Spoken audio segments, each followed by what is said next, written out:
point out two things. Population growth is a key driver of economic expansion, and the U.S. economy relies heavily on immigrant workers across the skill spectrum.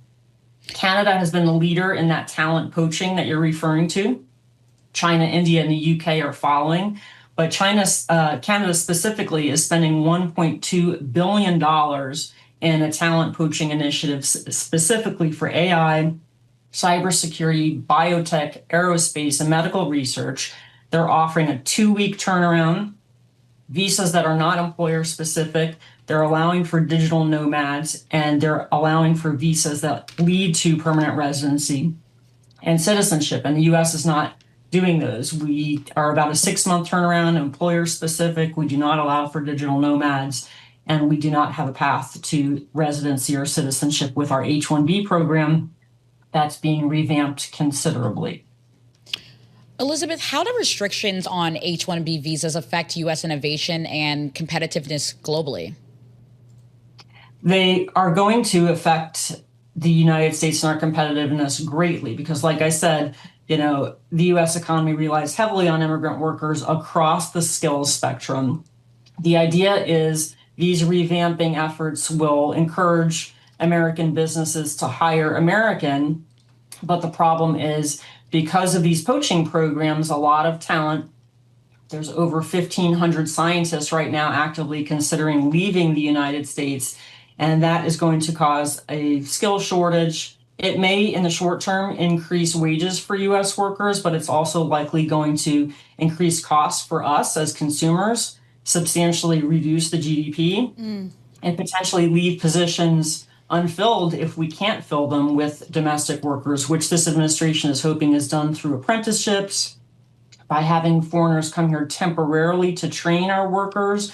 There's going to be a new tech innovation program where the federal government will hire approximately 1,000 workers in STEM without requiring degrees and give them healthy salaries.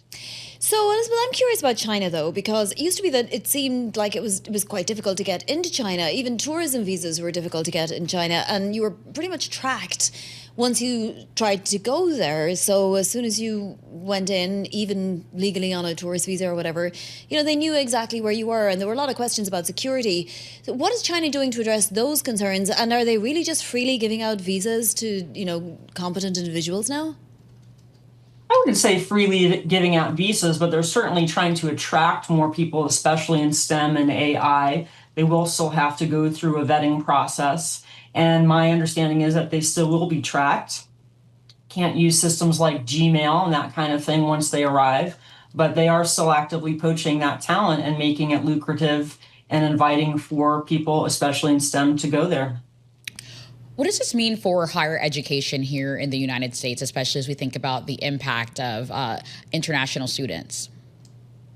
Well, foreign enrollment is down 17% in the United States. So that is going to affect our innovation and our competitiveness because traditionally foreign students who are educated here stay here. They do H1Bs.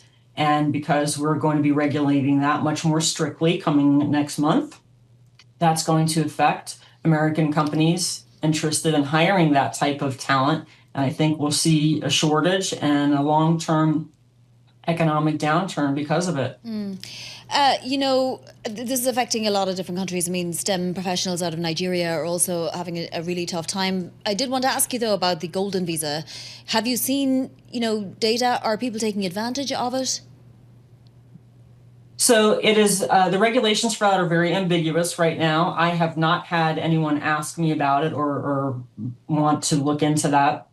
But my understanding is that for $1 million gift for an individual or a $2 million gift by a corporation, someone can make a donation to the Treasury that would give them permanent residency, the green card. We don't know whether that will be allowed stateside. The press releases have been regarding consular processing, although some of the forms do indicate that you will be able to do it in the United States. The president had previously indicated that the Trump card, the gold card, would replace our STEM professionals pursuing EB1 extraordinary ability or EB2 national interest waiver, but the forms say the contrary. So it's very ambiguous and uncertain.